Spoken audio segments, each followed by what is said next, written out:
صوفیہ کو ہسپتال سے ڈسچارج ہوئے 2 ہفتے گزر چکے تھے اور اب وہ چاروں یعنی ایلبرٹ، صوفیہ، لوکس اور مورس ریل میں کارپیتھیا کی طرف سفر کر رہے تھے۔ ان کی منزل مقصود جوزف باد تھی، جہاں کے جنگلات میں ایک قدیم خانقاہ میں انہیں قیام کرنا تھا اور اپنی مہم کا آغاز بھی وہ وہیں سے کرنا تھا۔ کارپیتھیا کے اسٹیشن کے باہر 2 گاڑیاں کھڑی تھیں، جہاں مسٹر ڈینیل نے اپنے آدمیوں کے ساتھ ان کا استقبال کیا۔ مسٹر ڈینیل ایلبرٹ کا دوست تھا، جو ایک ماہر شکاری تھا۔ مسافے کے بعد وہ لوگ گاڑیوں میں بیٹھ گئے اور کارپیتھیا کے ایک سرائے کی طرف روانہ ہوئے، جہاں انہوں نے ایک رات گزاری۔ اس دوران وہ اپنے پروگرام پر بھی گفتگو کرتے رہے۔ دوسری صبح کے بعد وہ یوسف باد کے لیے روانہ ہوئے۔ اب نہ تو وہ کالج کے کمرے میں تھے، نہ کتابوں سے بھری ہوئی الماریاں، نہ کالج کے ہنگامے، نہ شہر کی گہما گہمی۔ ان سب کی بجائے یوسف باد کا گھنا جنگل تھا۔ ڈینیل گاڑی ڈرائیو کر رہا تھا، برابر میں ایلبرٹ بیٹھا ہوا تھا۔ لوکس، صوفیہ اور مورس پچھلی سیٹ پر بیٹھے ہوئے تھے۔ راستہ شروع سے ہی خراب اور غیر ہموار تھا، اور جیسے جیسے گاڑی آگے بڑھ رہی تھی اور بھی زیادہ خراب اور تکلیف دہ بنتا جا رہا تھا، اور وہ سورج ڈھلنے سے پہلے خانقاہ پہنچنا چاہتے تھے۔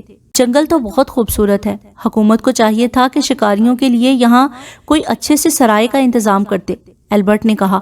ڈینیل مسکرایا۔ ایلبرٹ، تم بھی کیا معصومانہ بات کرتے ہو؟ پہلے اس علاقے کو دیکھو، یہ تو کانگو کے خوفناک جنگلوں کو بھی مات کرتا ہے۔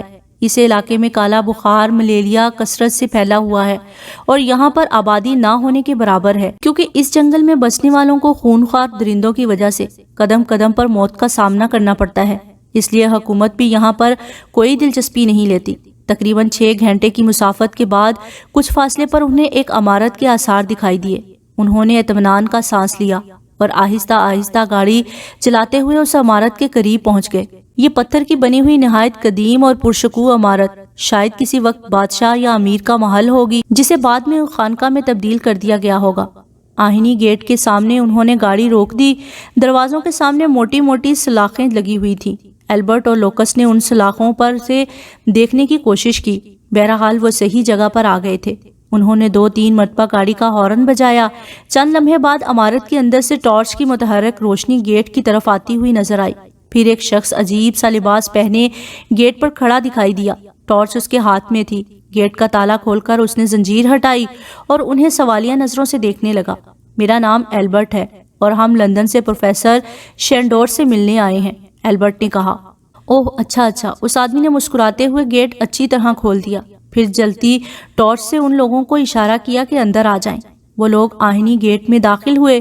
لوکس نے دیکھا عمارت کے ارد گرد خاصا وسیع و عریض باغ ہے، بلکہ یوں کہنا مناسب ہوگا کہ کسی زمانے میں یہ باغ ہوگا، مگر اب وہاں جھاڑیوں، خضر و گھاس پھوس اور اونچے اونچے درختوں کے سوا اور کوئی شے نہ تھی۔ ڈینیل نے گاڑی پورچ میں کھڑی کر دی تھی۔ پروفیسر شینڈور ان کے استقبال کے لیے ان کے سامنے موجود تھا۔ اس نے ایلبرٹ اور ڈینیل سے گرم جوشی سے مصافحہ کیا۔ اوہ ایلبرٹ میرے دوست، طویل عرصے کے بعد تمہیں دیکھ رہا ہوں اور تم بالکل نہیں بدلے۔ پھر اس نے چونک کر لوکس کی طرف ہاتھ بڑھاتے ہوئے کہا، یہ کون ہے؟ ان سے تو تعارف کراؤ۔ لوکس، شکل سے اندازہ نہیں ہوتا، لیکن یہ اپنا ہی بچہ ہے، ایلبرٹ نے مسکراتے ہوئے کہا۔ مسافے کے بعد پروفیسر شینڈور نے اس آدمی کو آواز دی جس نے گیٹ کھولا تھا، سسٹر ماریا کو بلاؤ۔ کچھ لمحوں کے بعد ایک دبلی پتلی 35 سالہ خاتون ان کے سامنے حاضر ہوئی۔ سسٹر، ان سے ملیے، یہ صوفیہ ہیں اور یہ ہمارے بہترین دوست کی بیٹی ہیں۔ ان کو ان کا کمرہ دکھائیں اور ان کا پورا خیال رکھنے کی ذمہ داری اب آپ کی ہے، شینڈور نے ماریا سے کہا۔ سسٹر ماریا نے شفقت بھری نظروں سے صوفیہ کی طرف دیکھا۔ یہ اس عورت کی مسکراہٹ تھی جو بنی نوع انسان سے محبت کرتی تھی اور اپنی تمام ہمدردیاں ان پر نچھاور کر دیتی ہے، اور اس کے عوض کوئی چیز نہ طلب کرتی تھی۔ صوفیہ نے ایک نظر اپنے باپ کی طرف دیکھا اور پھر لوکس کی طرف، ایسے دیکھا جیسے وہ اکیلے نہ جانا چاہتی ہو۔ پھر قدم بڑھاتی ہوئی ماریا کے ساتھ جانے لگی۔ ایلبرٹ اور لوکس کو یہ جگہ ایک محفوظ قلعہ محسوس ہوئی جو صوفیہ کے لیے لندن سے بہتر تھی۔ پھر پروفیسر شینڈور اپنے مہمانوں کو لے کر اپنی بیٹھک میں داخل ہوا اور وہ لوگ آتش دان کے آگے بیٹھ گئے۔ شینڈور نے اپنی پائپ میں تمباکو بھری، ایک لکڑی اٹھا کر پائپ سلگانے لگے۔ شعلے کی لرزاں روشنی نے گھڑی بھر کے لیے شینڈور کے خد و خال کو نمایاں کر دیا تھا۔ وہ ایک قبول صورت، خوش طبیعت اور بلند حوصلے اور بڑی سی مصیبت میں مسکرانے والا انسان تھا۔ وہ ماہر حیوانات تھا اور ایک ڈاکٹر تھا۔ ایلبرٹ سے اس کی ملاقات تقریباً 30 سال پہلے افریقہ کی ایک شکاری مہم کے دوران ہوئی تھی، جس میں ڈینیل اور مسٹر مارٹن بھی اس کے ساتھ تھے۔ ریٹائرمنٹ کے بعد شینڈور نے اپنی زندگی انسانیت کی خدمت کے لیے وقف کر دی اور اس جنگل میں ایک غیر آباد خانقاہ میں قیام کیا۔ یہاں آ کر اس نے رہبانیت تو اختیار کر لی، لیکن وہ دوسرے راہبوں کی طرح ترک دنیا نہ تھا۔ وہ تمباکو نوشی کے ساتھ ساتھ شراب بھی پیتا تھا اور شکار بھی کرتا تھا، جبکہ عام طور پر راہب گولی چلانے کو گناہ تصور کرتے ہیں۔ البرٹ نے خط کے ذریعے اسے صوفیہ کے بارے میں بتایا تھا، جس پر شینڈور نے انہیں یوسف باد آنے کے لیے کہا تھا۔ چند ثانیوں تک کمرے میں خاموشی رہی۔ پروفیسر شینڈور نے اپنے خیالات سے چونک کر میز پر رکھی لالٹین کو جلایا تو کمرے میں روشنی پھیل گئی۔ پھر البرٹ کی طرف دیکھتے ہوئے بولا، لندن جو ویمپائروں اور بھڑمانسوں کو دیو ملائی کہانی اور توہم پرستی کہہ کر اس سے چشم پوشی اختیار کرتا رہا، اب وہاں بھڑمانس کی وجہ سے خوف کی فضا قائم ہو چکی ہے۔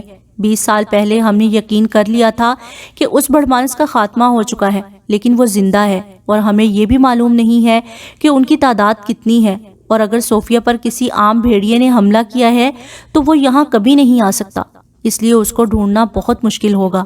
لیکن اگر وہ بھڑمانس تھا تو وہ ضرور یہاں آئے گا، کیونکہ وہ طاقتور ہے، وہ اپنا روپ بدل سکتا ہے اور وہ کسی نہ کسی طرح یہاں پہنچ سکتا ہے، اور وہ اپنے چھوڑے ہوئے شکار پر دوبارہ حملہ ضرور کرتا ہے۔ کیا آپ کو یقین ہے کہ وہ عام بھیڑیا نہیں بلکہ بھڑمانس تھا؟ ہاں مجھے یقین ہے، لوکس نے شینڈور کی طرف دیکھتے ہوئے کہا۔ وہ بھڑمانس ہی ہے، کیونکہ خدا نے مجھے اتنی طاقت دی ہے کہ میں اسے محسوس کر سکتا ہوں، میں اس کی آواز بھی پہچانتا ہوں اور یہ بھی جانتا ہوں کہ وہ کیا سوچتا ہے۔ میں نے صوفیہ پر اس کی حریفانہ نگاہیں محسوس کی تھی۔ وہ اس کی آرزو رکھتا ہے اور مجھے اپنا رقیب سمجھتا ہے، اس لیے وہ اسے حاصل کرنے اور مجھے مارنے کے لیے ضرور یہاں آئے گا۔ پروفیسر شینڈور نے البرٹ کی طرف دیکھا تو البرٹ بولا، مجھے لوکس کی باتوں پر پورا یقین ہے۔ تو پھر ٹھیک ہے، ہم اس کا انتظار کریں گے اور اس کا مقابلہ کریں گے، شینڈور نے کہا۔ لیکن ہم اس کا مقابلہ کس طرح کر سکتے ہیں؟ البرٹ نے سوچتے ہوئے کہا، تم جانتے ہو کہ اس پر نہ کوئی گولی اثر کر سکتی ہے اور نہ کوئی ہتھیار چل سکتا ہے۔ ہاں میں جانتا ہوں، لیکن اس پر تفصیل سے گفتگو کل کریں گے۔ ابھی آپ لوگ آرام کریں کیونکہ آپ لوگ طویل سفر کر کے آئے ہیں۔ صبح سویرے کمرے سے باہر نکلتے ہی لوکس نے اپنے دونوں بازو فضا میں پھیلائے، ایک بھرپور انگڑائی لی اور اس انگڑائی کے بعد ڈھیر ساری ہوا اپنے سینے میں بھر لی اور پھر صوفیہ کے کمرے کی طرف جانے لگا۔ صوفیہ کی آنکھیں اب بھی بند تھیں، لیکن جب لوکس اس پر جھک گیا تو اس نے آہستہ آہستہ اپنی آنکھیں کھول دی۔ پہلے تو وہ چونکی، پھر مسکرا کر اپنی باہیں لوکس کی گردن میں ڈال دی۔ لوکس لوکس نے اس کے بالوں میں انگلیاں پھیرتے ہوئے کہا، ہم یہاں سے کب واپس چلیں گے؟ میرا یہاں بالکل دل نہیں لگ رہا، صوفیہ نے کہا۔ دعا کرو ہم جلد اپنے مقصد میں کامیاب ہو جائیں، پھر یہاں سے واپس جا کر ہم شادی کریں گے۔ سچ؟ صوفیہ نے مسکراتے ہوئے کہا، ہاں پھر میں تمہیں اپنے گاؤں لے جاؤں گا۔ کیا تم میرے ساتھ گاؤں چلو گی؟ ہاں کیوں نہیں، میں تمہارے ساتھ دنیا کے کسی بھی کونے میں رہنے کے لیے تیار ہوں۔ نیکسٹ ایپیسوڈ کے لیے میرے چینل کو سبسکرائب کر لیجئے اور بیل نوٹیفیکیشن دبانا بالکل نہ بھولیے تاکہ نیکسٹ ایپیسوڈ پر وقت آپ تک پہنچے۔